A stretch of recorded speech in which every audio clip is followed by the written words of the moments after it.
बस बहुत भाग ली, अब जरा अपना मुखड़ा तो दिखा दे।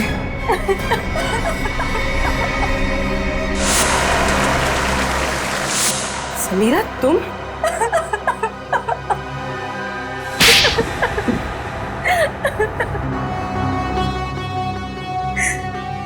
किसी भी बच्चे के लिए उसकी माँ की मौत से ज्यादा दर्दनाक और कुछ नहीं हो सकता। 4 साल की थी मैं, 4 साल की, जब वो शेखर की वजह से मेरी माँ की मौत हो गई।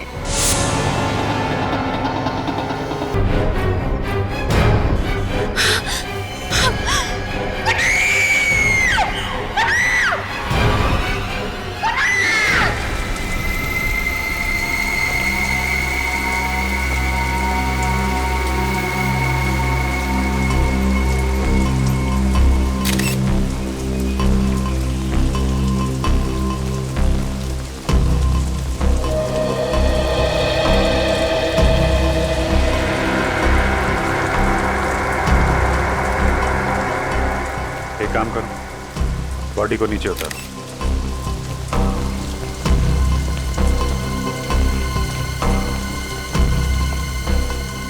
जब ये कुणाल नीचे गिरा तो कौन कौन लोग थे यहाँ पे? सर, मैं और मीडिया वाले थे। कहाँ से गिरा ये? सर पता नहीं, वो नहीं देखा। मतलब?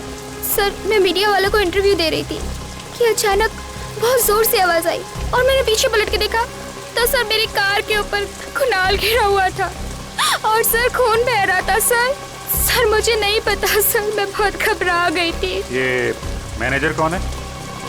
सर मैं इस होटल का मैनेजर हूँ, मैंने ही आपको कॉल किया था। किस रूम में ठहरे थे मिस्टर कुणाल?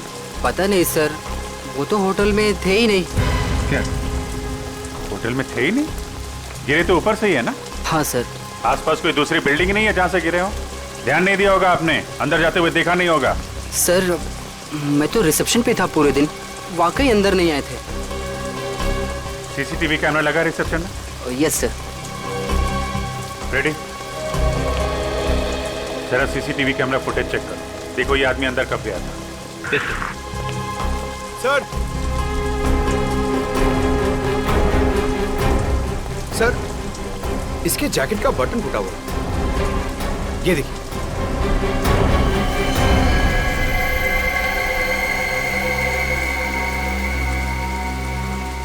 इतना बड़ा एक्टर अपनी म्यूजिक रिलीज में टूटे हुए बटन वाली जैकेट पहन के तो आएगा नहीं। या तो बटन नीचे गिरते हुए टूटा है या फिर तोड़ा गया है हाथापाई में। इसका मतलब मरने से पहले इसका झगड़ा हुआ था किसी के साथ? लग तो ऐसा ही रहा। अच्छा, कुणाल का किसी के साथ कोई झगड़ा वगड़ा हुआ था क्या? नहीं सर, कुणाल बहुत ही अच्छा लड़का था, वो हमेशा सबसे मिलजुल के रहता था। सर उसका झगड़ा किसी के साथ हो ही नहीं सकता। आप? मैं इस फिल्म का डायरेक्टर हूँ, करण नाम है मेरा। आई सी। और आप हीरोइन? हाँ सर, ये मेरी पहली फिल्म है और देखिए ना, मेरी पहली फिल्म में ऐसा हादसा हो गया। हादसा या मर्डर ये तो अभी कह नहीं सकते, बहुत जल्द पता चल जाएगा। फिलहाल आप लोग कहाँ थे जब कुणाल यहाँ गिरा? सर हम सब लोग होटल के अंदर थे, मीडिया वाले और एक्ट्रेस मायरा बाहर थी। अच्छा ठीक है।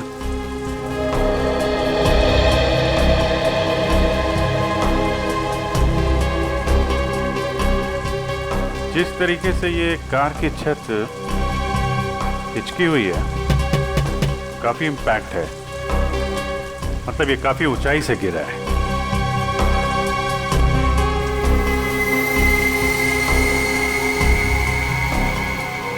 अजीब बात है, सारी खिड़कियों पे तो ग्रिल लगा है, खिड़की से तो गिरा नहीं है, छत से ही गिरा होगा।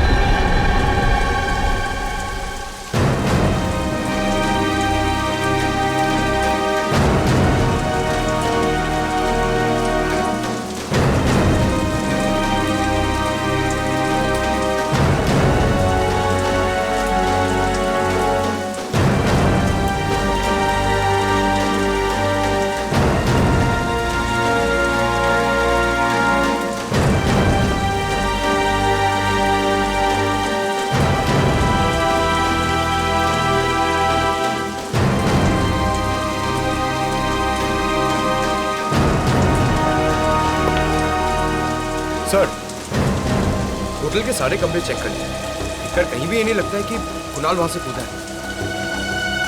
छत पे भी हाथापाई के कोई निशान नहीं है और टूटा हुआ बटन भी नहीं दिख रहा है। सर, कुणाल होटल में आया ही नहीं था। होटल में आए नहीं? नहीं सर, मैंने पिछले 7 दिन का सीसीटीवी फुटेज चेक किया है, कुणाल होटल में आया ही नहीं था। ये कैसे हो सकता है? सर, ये भी तो हो सकता है कि कुणाल होटल आया हो और खूनी ने उसका सीसीटीवी फुटेज मिटा दिया हो। कहीं होटल में कोई काम करने वाला तो खूनी नहीं है? सर ये भी हो सकता है कुणाल भेष बदल के इस होटल में आया हो, फिर यहाँ से उसने कूद के आत्महत्या कर ली है। होने को तो कुछ भी हो सकता है। अब तो डॉक्टर सारुंके ही बताएंगे कुणाल का खून हुआ है या कुणाल ने आत्महत्या की है।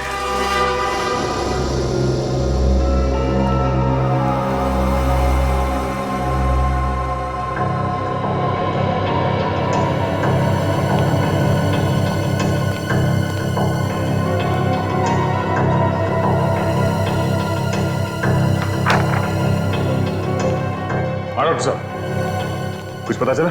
हाँ दया, मौत तो इसके ऊपर से गिरने की वजह से ही हुई है, लेकिन ये आत्महत्या नहीं है, ये एक खून है। खून है? हाँ। मतलब इसे ऊंचाई से फेंका गया? हाँ दया। पर ये आप कैसे कह सकते हैं? देखो दया, ये ऊपर से गिरा है अपने शरीर के दाएं हिस्से की तरफ से, इसीलिए इसके शरीर पर ये दाएं हिस्से की तरफ सारी चोट आई है। ये देखो, ये दाएं तरफ रिब का फ्रैक्चर, ये दाएं हाथ पर चोट के निशान, ये सब। लेकिन इसके सर पर बाईं तरफ भी एक चोट का निशान है, ये देखो। अब सवाल ये उठता है कि इसके सर पर बाईं तरफ ये चोट आई तो आई कैसे? तो जरूर ये चोट खूनी के साथ हाथापाई के दौरान आई होगी। एग्जैक्टली सचिन, इसे ये चोट तब आई जब किसी ने इसके सर पर बाईं तरफ वार किया किसी भारी चीज से, शायद इसे बेहोश करने के लिए। हाँ सर, क्राइम सीन पर हमें इसकी शर्ट का एक बटन भी तो नहीं मिला था। हाँ पूर्वी, हाथापाई के दौरान टूट गया होगा और जैसे ये बेहोश हो गया, खूनी ने इसे ऊपर से धक्का दे दिया। पर इसे धक्का दिया तो दिया कहां से?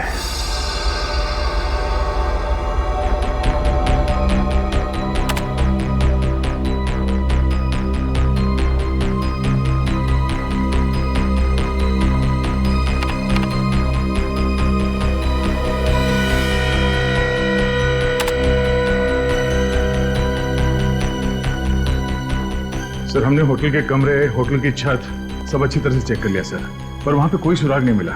समझ में नहीं आ रहा लाश गिरी तो गिरी कहां से? लाश आसमान से तो नहीं गिरी है दया, कहीं ना कहीं से तो गिरी है।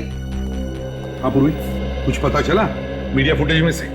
सर ये देखिए, सर इस फुटेज में कुणाल गिरते हुए तो दिख रहा है, मगर कहां से गिर रहा है वो पता नहीं चल रहा। लेकिन सर अगर मैं वहां की मीडिया वालों की बातचीत का ऑडियो बंद कर दूं और वहां के एम्बियंस यानी बाकी चीजों के ऑडियो ऑन रखूं तो सर एक आवाज आती है। सुना?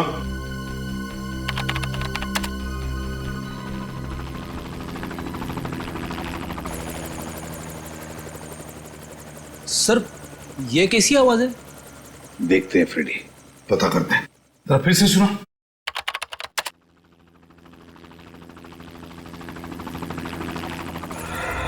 सर, कहीं ये हेलीकॉप्टर की आवाज तो नहीं है? मुझे भी यही लगता है, ये हेलीकॉप्टर की ही आवाज है। तो मतलब है कुणाल को हेलीकॉप्टर से नीचे फेंका गया? मीडिया इवेंट के दौरान हेलीकॉप्टर उड़ा होगा और उसी में से कुणाल को नीचे गिरा दिया गया होगा। पूर्वी, काम करो, पता लगाओ उस इवेंट के दौरान कितने हेलीकॉप्टर ने उड़ान भरी थी और किसने बुक किया था। सर इस सब में दो चीजें सामने आती है। एक ये कि खूनी अमीर और बहुत ही पहुंचा हुआ आदमी है, हेलीकॉप्टर बुक करना किसी आम आदमी के बस की बात नहीं है। और दूसरा ये कि कुणाल खूनी को अच्छी तरह से जानता होगा, तभी तो वो हेलीकॉप्टर में बैठने के लिए राजी हो गया। सर जिस वक्त कुणाल को फेंका गया उसके कुछ ही देर बाद उन्नति मैदान में एक हेलीकॉप्टर क्रैश हो गया सर। क्या? उन्नति मैदान में हेलीकॉप्टर क्रैश हो गया? तो फिर दया कहीं वही हेलीकॉप्टर तो नहीं जिसमें से कुणाल को फेंका गया? हाँ पता नहीं सर कैसे हुआ है, समझ में नहीं आ रहा है। अभी तक कोई आया क्यों नहीं? इंश्योरेंस प्रीमियम के लिए तो दौड़ कर आते हैं। सर लगता है वो लोग आ गए।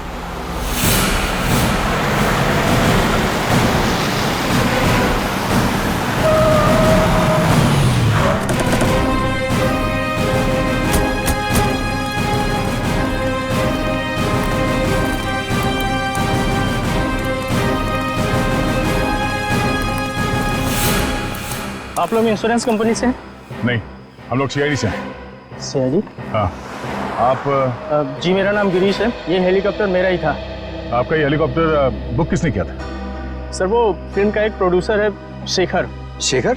जी हाँ, उन्होंने अपनी आने वाली फिल्म के प्रमोशन के लिए हेलीकॉप्टर बुक करवाया था। उनकी फिल्म का हीरो है कुणाल, वो फिल्म की म्यूजिक पार्टी के लिए हेलीकॉप्टर से एंट्री करने वाले थे। अच्छा, देखते हैं।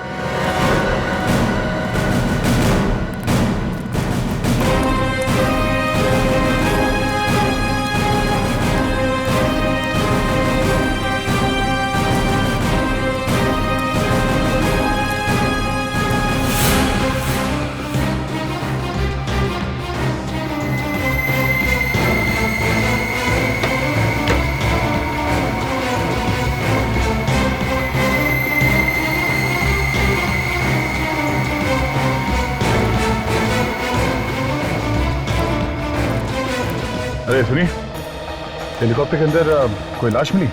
नहीं सर। सर, कहीं कुणाल ने हेलीकॉप्टर से कूद के आत्महत्या तो नहीं कर ली? नहीं पंकज, डॉक्टर सालुंके ने बताया कि ये मर्डर है। जरूर कुणाल के साथ कोई ना कोई था हेलीकॉप्टर में जिसने उसे पहले मारा, बेहोश किया और फिर हेलीकॉप्टर से बाहर फेंक दिया, और शायद पैराशूट से वो बाहर निकल गया। सर, कहीं ये सारा किया तरह शेखर का तो नहीं? सर वो हमें होटल में भी नहीं मिला था। सर ऐसा कौन सा प्रोड्यूसर होगा जो अपने ही फिल्म के म्यूजिक लॉन्च में मौजूद ना हो सकता है।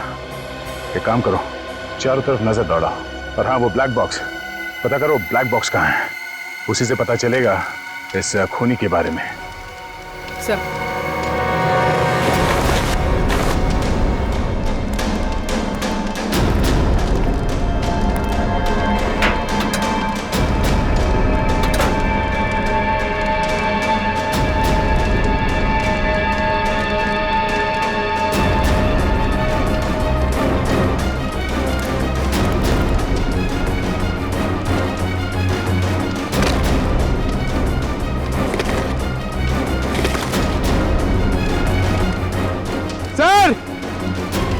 सर जल्दी आइए।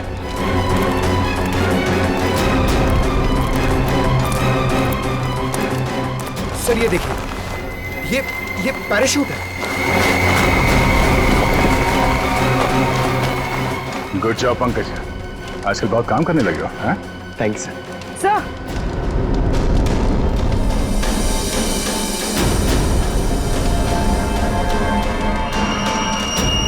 पेंडेंट शायद खूनी का हो सकता है, और खूनी शायद शेखर भी हो सकता है। मुझे यकीन नहीं हो रहा कि आप लोग मुझ पे शक कर रहे हैं। मैं अपनी फिल्म के हीरो को क्यों मरवाऊंगा? फिल्म की पब्लिसिटी के लिए। कुणाल की मौत से आपकी फिल्म को पब्लिसिटी मिलने वाली थी, और बॉक्स ऑफिस पे कलेक्शन दुगने होने वाले थे। हाँ सर, लेकिन मेरी फिल्म तो वैसे ही हिट है, उसके लिए मुझे गुनाह करने की क्या जरूरत है सर? तुम्ही ने बनाया था ना कुणाल की एंट्री का प्लान हेलीकॉप्टर से? हाँ, कुणाल को हेलीकॉप्टर चलाना बहुत अच्छे से आता था, उसके पास उसका लाइसेंस भी था, और मैंने ही उसको बोला था कि इस पार्टी में अगर वो हेलीकॉप्टर से आएगा तो फिल्म की पब्लिसिटी में 4 चांद लग जाए। 4 चांद का तो पता नहीं, मगर तुम्हारी इस प्लानिंग की वजह से वो ऊपर जरूर पहुंच गया। तुम्ही ने उसे हेलीकॉप्टर से धक्का दिया था ना? नहीं, मैं उस वक्त हेलीकॉप्टर में था ही नहीं। होंगे सर। फिर कौन था वहां पे? मुझे नहीं पता। देखिए, पता नहीं कहने से काम नहीं चलेगा। जब म्यूजिक लॉन्च हो रहा था तो आप वहां पे नहीं थे। कहां पे थे आप? मेरी तबीयत ठीक नहीं है, मैं घर पे आराम कर रहा था। मेरी तबीयत अभी भी बहुत खराब है, मुझे बहुत घबराहट हो रही है। सर मैं इनकी डॉक्टर को फोन करती हूँ। सर, इनसे 3 सवाल क्या पूछे, इनकी तबीयत बिगड़ गई। आप क्या सब,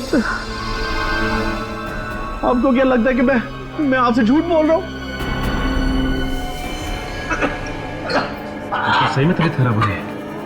शेखर जी क्या हो गया आपको? शेखर जी क्या हो गया आपको? शेखर जी उठिए। शेखर जी क्या हो गया? बालों का गिरना, इसकी नाक में से खून का बहना, इसका पूरा शरीर इस तरह से पीला पड़ जाना, ये सब देख करके मैं समझ गया था ये कोई साधारण मौत नहीं है। ये बड़ा टेढ़ा चक्कर है। कैसा टेढ़ा चक्कर सालुंके साहब?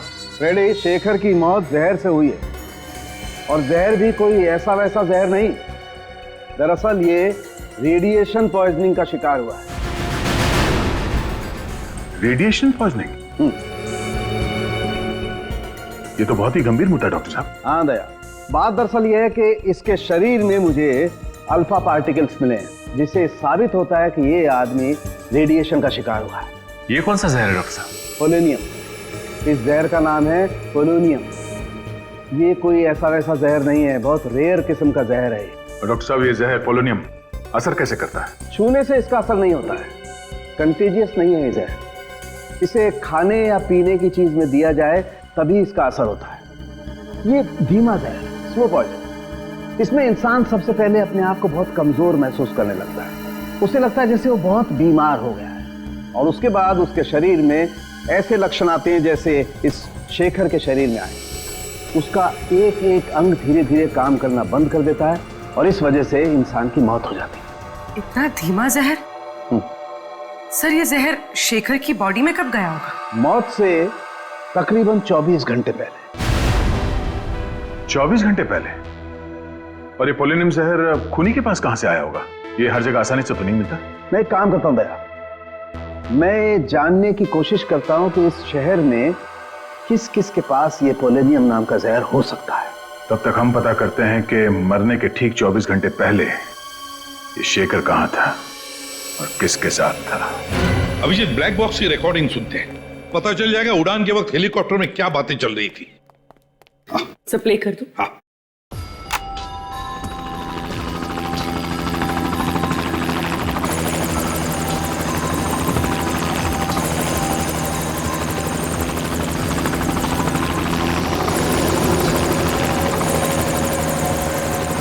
शेखर के साथ ऐसा किया? मुझे यकीन नहीं आ रहा है।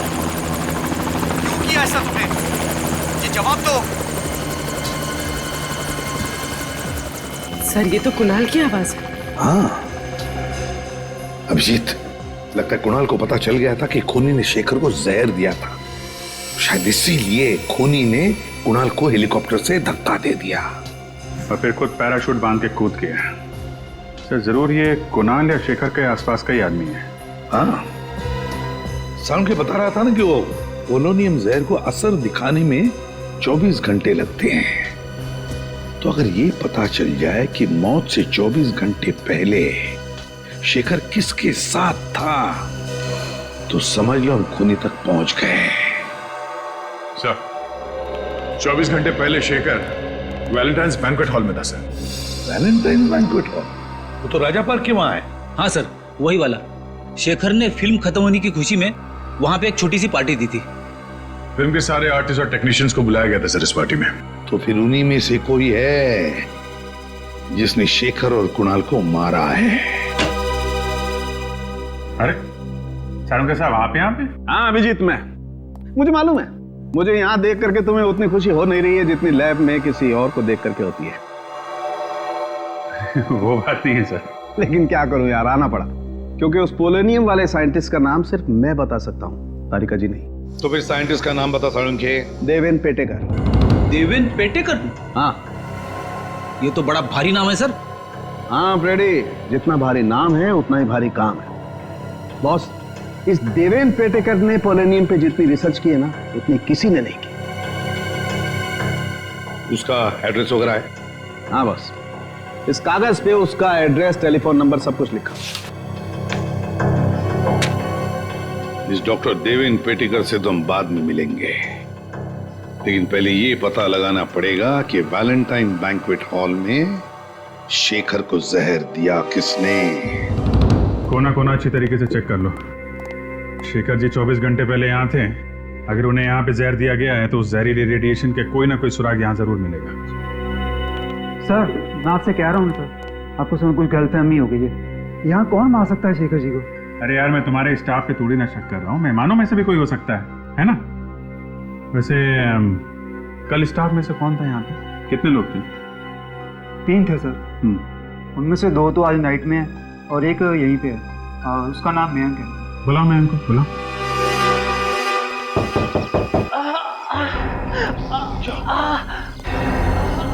सर, यहाँ से किसी के कराने की आवाज आ रही है। कई साइंटिस्ट की जान खतरे में तो नहीं है? एक मिनट।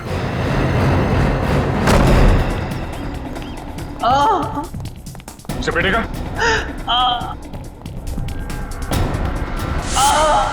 Oh no. सचिन, पूर्वी, पूर्वी एम्बुलेंस बुला जल्दी। सर, क्या हुआ? अब ठीक तो है? मेरी लेबोरेटरी। क्या हुआ आपकी लेबोरेटरी? मेरी लेबोरेटरी। इसने इसको उंगली काट दी है। कौन हो सकता है सर? अब ये तो यही बता सकते हैं। हाँ सर, एक आदमी काफी देर तक शेखर जी से बातचीत कर रहा था। अच्छा, क्या क्या बात कर रहा था? कुछ सुना आपने? अरे यार सुनो, सीआईडी की मदद करोगे तो कोई तकलीफ नहीं होगी। ओके, बताओ। सर वो विनती कर रहा था कि शेखर जी की आने वाली फिल्म की रिलीज डेट आगे बढ़वा दे, नहीं तो उसका बहुत बड़ा नुकसान हो जाएगा। अच्छा, था कौन ये आदमी?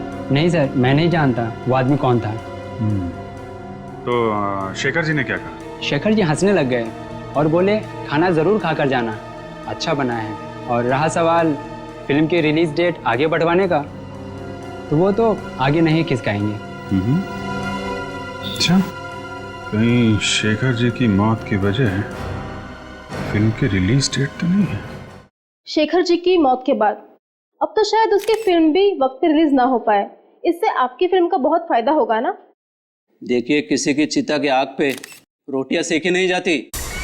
शेखर जी बहुत ही सीनियर थे और फिल्म इंडस्ट्री के एक नामी गिरामी प्रोड्यूसर थे वो। उनके जाने के बाद फिल्म इंडस्ट्री को जो आघात पहुंचा है उसको शब्दों में बयान करना नामुमकिन है। तो हम मुमकिन कर देते हैं मिस्टर राजेश, शेखर के खूनी की दास्तान सुनाकर। सीआईडी वाले आज यहाँ कैसे आ गए? देखिए प्लीज, अभी आप लोग बाहर जाइए, हम आपको बाद में जवाब देंगे। शेखर जी का खून क्या है? आप लोग please please please please please cooperate करें। Please please ma'am, please please please आइए, प्लीज प्लीज प्लीज प्लीज आप लोग प्लीज। ये क्या कर दिया आपने?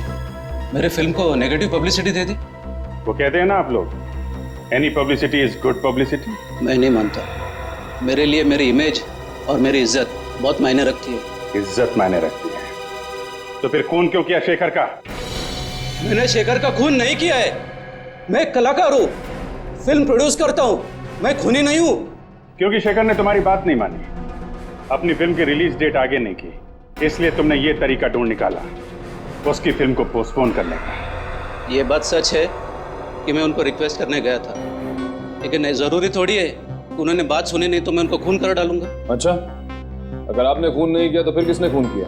मुझे क्या पता सर, मुझे तो सिर्फ इतना मालूम है कि मैं निर्दोष हूँ। मेरी बीवी भी अक्सर मेरी बात मानती नहीं है, तो इसका मतलब ये थोड़ी है कि मैं हर एक का खून कर चुका हूँ। जब शेखर का खून हुआ तो कहाँ थे आप? सर उस वक्त मैं होटल में ही था, उनकी फिल्म की हीरोइन समीरा से बात कर रहा था मेरी अगली फिल्म के लिए। सर यहाँ पे तो फिंगरप्रिंट स्कैनर लगा हुआ है। देवेंद्र जी ने स्कैनर इसलिए लगाया होगा ताकि उनके अलावा कोई और इस लैब के अंदर जा ना सके। सब फिर हम लोग अंदर जाएंगे कैसे? अब यहाँ तक आ ही गए हैं तो अंदर भी पहुंच ही जाएंगे। सचिन, ये काम करो, ऑफिस में। सर इस पर कुछ लगा हुआ है। ये तो खून जैसे लग रहा है। पूरी ले चेक कर। सर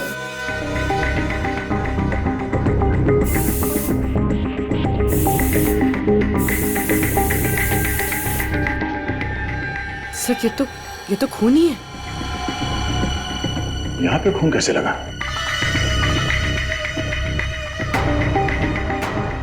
सर, हाँ? ये देखिए।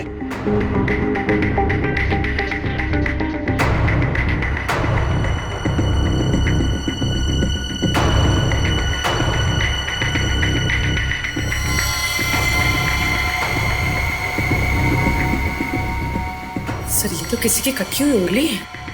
सर कहीं ये उंगली देवेंद्र जी की तो नहीं? अगर ये कटी हुई उंगली देवेंद्र जी की है तो इससे लैब का दरवाजा खुल जाना चाहिए।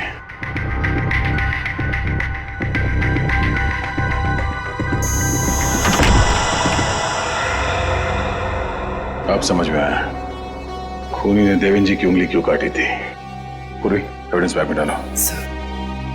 सचिन,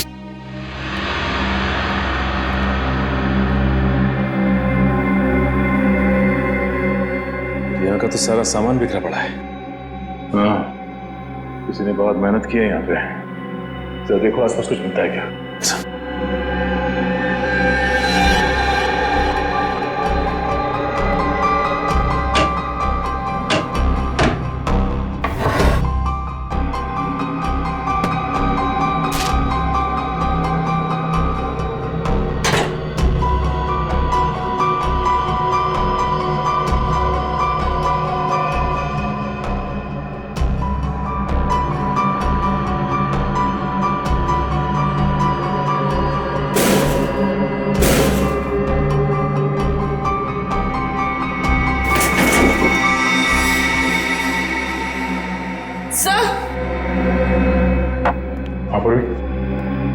सर, इसमें से एक बॉटल गायब है।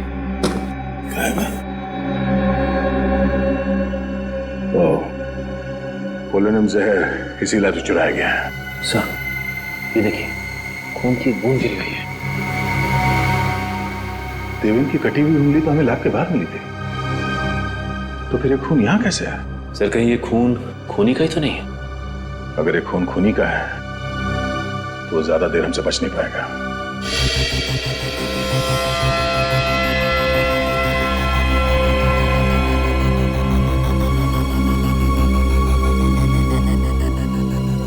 सर, इस फुटेज से ये तो साबित हो गया कि राजेश खूनी नहीं है, क्योंकि जिस वक्त कुणाल हेलीकॉप्टर से गिरा ये तो होटल में था समीरा के साथ। ये तो कोई बाहर का ही है, खूनी कोई बाहर का ही है, पर कौन? वो जो कोई भी है, उसे हंटिंगटन नाम की बीमारी। क्या? हंटर? हंटर नहीं फ्रेडी, हंटिंगटन। ये तुझे लेबोरेटरी में मिले खून की डीएनए से पता चला है ना? हाँ बस, लेकिन सिर्फ इतनी जानकारी मिली है, इसका क्रिमिनल डाटाबेस में कोई रिकॉर्ड नहीं मिला है। कोई बात नहीं पूर्वी, इंटरनेट से चेक करो, देखो इन दोनों फिल्मों से जुड़े हुए किस आदमी को हंटिंगटन डिजीज है। सर। हाँ। सालुंके साहब, ये बीमारी क्या होती है? ये एक न्यूरोलॉजिकल डिसऑर्डर होता है फ्रेडी। इसमें इंसान की मसल का कोऑर्डिनेशन बिगड़ जाता है। ये बहुत रेयर बीमारी है, अधिकतर मिडिल एज के बाद ही शुरू होती है। सब मिल गया सर।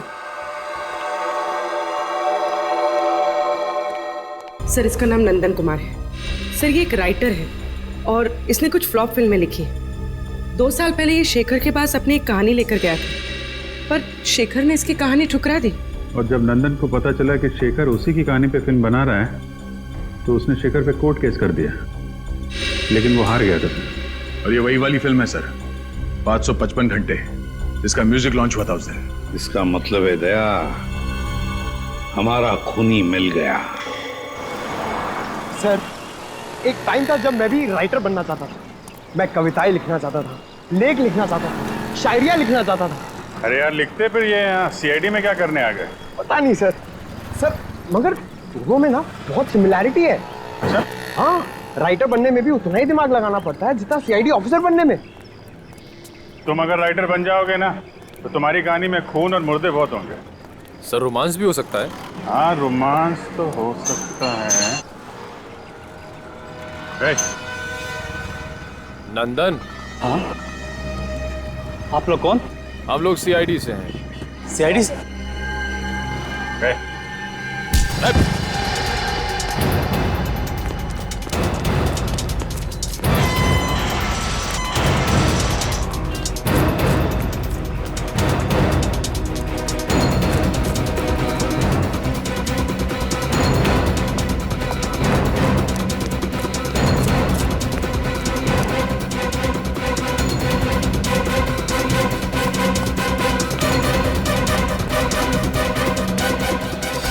सर, उस तरफ तो नहीं मिला। इतनी जल्दी भाग नहीं सकता, यहीं कहीं छुप के बैठा होगा।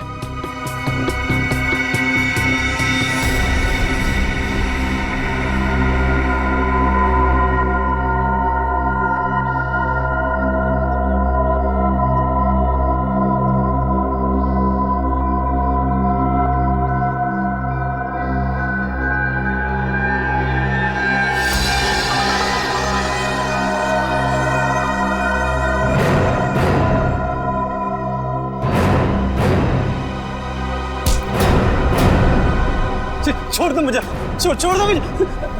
तुम जैसे खूनियों को छोड़ा नहीं जाता है, जेल में बंद करके उनकी खातिरदारी की जाती है, समझा? खूनी? मगर मैंने किसी का खून नहीं किया। देखा सर, राइटर ने फिर से कहानी बनाना शुरू कर दी। सर मैं सच कह रहा हूँ सर। दो खून किए तुमने, कुणाल और शेखर का। सर मगर मैं उन्हें क्यों मारूंगा? शेखर ने तुम्हारी कहानी चुरा ली थी इसलिए। हाँ चुराई थी, पर उसने गैर कानूनी काम किया था। मगर इसका मतलब थोड़ी ना है कि मैं भी कोई गैर कानूनी काम करूंगा। सर मैंने उसे कुछ नहीं किया सर। साइंटिस्ट देवन की लेबोरेटरी में क्यों गया था? पोलोनियम जहर चुराने के लिए? सर मैं जहर चुराने नहीं गया था, मेरी अगली फिल्म साइंटिस्ट की कहानी पर आधारित है, तो रिसर्च के लिए उनसे बातचीत करने के लिए गया था सर। बातचीत करने? और बातचीत करते करते तुम्हारा खून उनके टेबल पे गिर गया। सर वहाँ पर ब्लेड पड़ा था, मैंने देखा नहीं और गलती से हाथ कट गया सर मेरा। कहानी बनाना बंद करो नंदन, अगर तुम निर्दोष थे तो हमें देख के भागे क्यों? सर कल रात एक बार पे मेरा किसी से झगड़ा हो गया था, मैं सारी रात लॉकअप में था सर, तो मुझे लगा कि आप लोग मुझे फिर से पकड़ने के लिए आ गए, इसलिए मैं भागा। तुम्हारे शेखर साहब को शराब पीने की आदत थी क्या? कभी कभी जब बहुत उदास होते थे तो खुद को शराब के नशे में डुबो लेते थे। उदास? किस बात का दुख था उन्हें? साहब एक दिन नशे की हालत में कुछ बड़बड़ा रहे थे कि उनके अतीत की गलती जिंदगी भर उनका पीछा नहीं छोड़ेगी। अतीत की गलती? कैसी गलती? पता नहीं साहब, ऐसा लगता है कोई अतीत का राज छुपा रहे थे। मैंने सुना है साहब, शराब पीने के बाद इंसान कभी झूठ नहीं बोलता है। सुना तो मैंने भी ऐसा।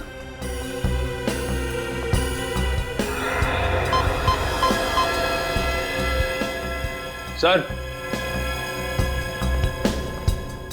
ये देखिए सर, इस क्लास में अल्फा पार्टिकल्स मिले हैं सर।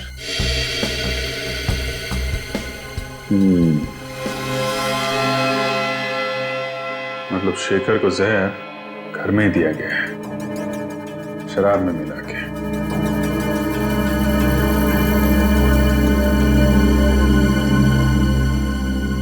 जब शेखर की मौत हुई तुम कहाँ थे? साहब उस दिन काम जल्दी खत्म हो गया था, मैं शाम को घर चला गया था। कितने बजे? ये कोई करीब 6:30 पौने 7 बजे। सर! हाँ पंकज? सर ये देखिए, यहाँ पे कुछ गड़बड़ है। निकालो।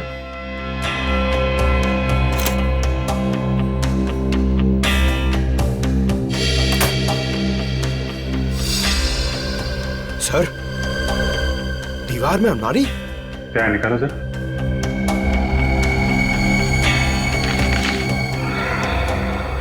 ये देखिए, चिट्ठियां छुपा के रखी हैं। शेखर, लता, लता, किसी लता ने इस शेखर को चिट्ठियां लिखी हैं। कहीं शेखर के अतीत का राज इन चिट्ठियों में तो नहीं छुपा है?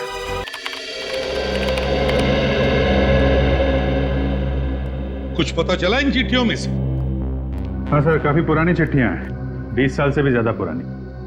इतनी पुरानी चिट्ठियां आदमी तभी संभाल के रखता है ना जब उसका कोई इमोशनल कनेक्शन हो, इनके साथ कोई लगाव हो। हाँ सर, यहाँ भी प्यार का ही मामला है। ये लता उन दिनों छोटी मोटी एक्ट्रेस हुआ करती थी। दोनों आपस में प्यार करते थे सर, मगर ये शेखर पहले से शादीशुदा था। कई बार लता को वादा किया था उसने कि अपनी बीवी को डिवोर्स दे देगा, लेकिन ऐसा किया नहीं। शायद लता इसी बात से दुखी थी। हाँ सर, लेकिन उसने दुनिया के सामने ये बात जाहिर नहीं होने दी, क्योंकि उसे पता था कि इससे उसकी और शेखर की बदनामी हो सकती थी। वैसे लता आजकल है कहाँ पर, कुछ पता चला? हाँ सर, लता अब जिंदा नहीं है। 20 साल पहले 27 मार्च 1993 को उसकी छत से गिरने से मौत हो गई। हो सकता है ये एक्सीडेंट ना हो, और शायद इसमें शेखर का हाथ हो। फिर 20 साल बाद कोई तो है जो लता की मौत का बदला लेना चाहता है। लग तो ऐसा ही रहा है सर। सर, जिस वक्त लता की मौत हुई थी उसकी एक 4 साल की बेटी थी सेजल। माँ की मौत के बाद उसे अनाथ आश्रम भेज दिया गया था, और अब वो 4 साल की बेटी 24 साल की हो गई है। अच्छा, तो हो सकता है इस बच्चे ने अपना पूरा बचपन माँ के बदले की आग में गुजारा हो। इस अनाथ आश्रम में जाकर पता लगाओ सेजल के बारे में। वो करती क्या है कहाँ? सेजल नाम की एक बच्ची आई तो थी यहाँ करीब 20 साल पहले। जब वो 8 साल की हुई तो उसे अडॉप्ट कर लिया गया है। किसने अडॉप्ट किया था? मिस्टर एंड मिसेस संजीवन ने। देखिए अडॉप्शन के वक्त का फोटोज है।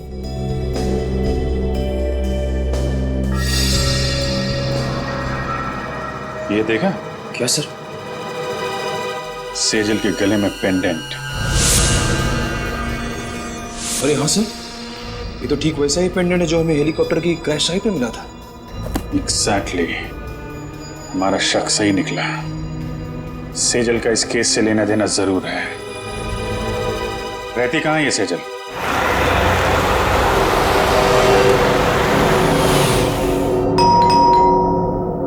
अलका जरा देखना कौन है। जी जी कहिए। माजी, हम लोग सीआईडी से हैं। सीआईडी से? क्या बात है? अंदर आने के लिए नहीं कहेंगे? ओह सॉरी, आइए। Thank you. सुनिए, सीआईडी वाले आए हैं। सर क्या हुआ? दरअसल हमें सेजल के बारे में कुछ बात करनी थी। क्या किया सेजल ने? हमें शक है कि सेजल ने खून किया। क्या? ये आप क्या कह रहे हो? सेजल किसी का खून नहीं कर सकती। तो सेजल को बुलाइए, हम उसी के मुंह से सुनना चाहते हैं। घर पे? जी वो घर पे नहीं है, उसका फोन आया था, वो थोड़ी देर के बाद आएगी। सीआईडी की गाड़ी मेरे घर पे?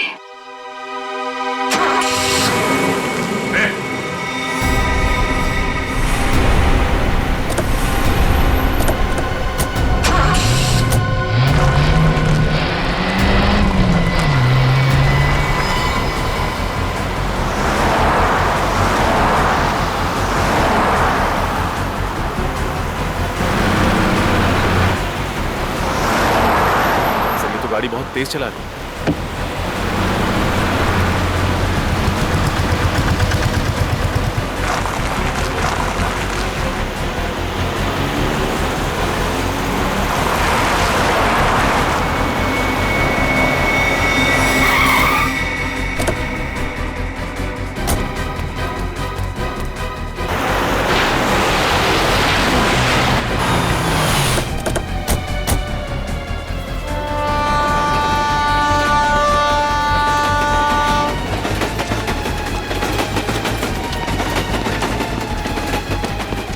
रुक जाओ।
गई तो गई कहाँ?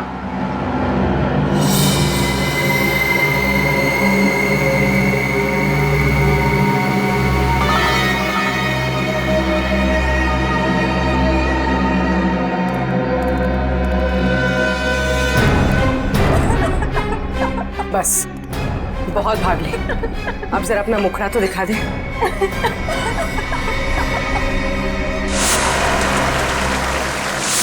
समीरा तुम?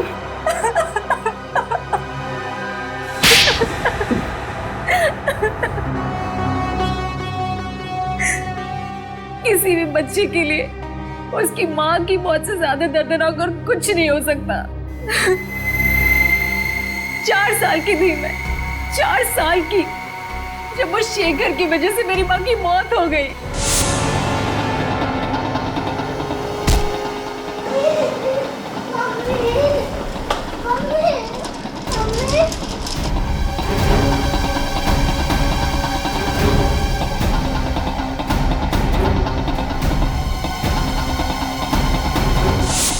तुम तो 4 साल की थी जब ये हादसा हुआ था। फिर 20 साल बाद तुमने शेखर को कैसे पहचान लिया? नहीं पहचानती थी, लेकिन मैंने सोच रखा था कि एक ना एक दिन उस आदमी को जरूर ढूंढ निकालूंगी जिसने मुझे अनाथ किया और उसे एक दर्दनाक मौत दूंगी। मैंने पोलोनियम के बारे में कहीं पढ़ा था कि एक धीमा जहर है और सोच लिया था कि इसी से शेखर को मारूंगी। पर शेखर को ढूंढा कैसे तुमने? मैंने उसे नहीं, उसने मुझे ढूंढा। वो अपनी फिल्म के लिए एक हीरोइन की तलाश कर रहा था जिसके जरिए वो मुझ तक पहुंच गया। अच्छा, तो फिर इत्तेफाक से उसके घर में तुमने तुम्हारी माँ ने लिखी हुई चिट्ठियां पढ़ ली और तुम समझ गई कि तुम उस खूनी तक पहुंच गई हो, है ना? हाँ, मैंने उसी दिन से उसे मारने का प्लान बना लिया था। और जब कुणाल को पता चला कि तुमने शेखर को जहर देके मारा है तो तुमने उसे भी मार दिया है? हाँ, बिल्कुल परफेक्ट प्लान था मेरा। पहले होटल पहुंच के मीडिया के सामने तस्वीरें खिंचवाई और उसके बाद वहां के फायर एग्जिट से निकल गई। किसी ने देखा भी नहीं मुझे और हेलीकॉप्टर तक कुणाल के पास पहुंच गई, दरवाजे से निकल गई। माना कि तुम्हारी जिंदगी मुश्किलों से भरी रही, लेकिन इसका मतलब ये नहीं कि बदले के लिए तुम खून पर खून किए जाओगे। 2 खून किए तुमने, तुम्हें तो शायद फांसी ही होगी।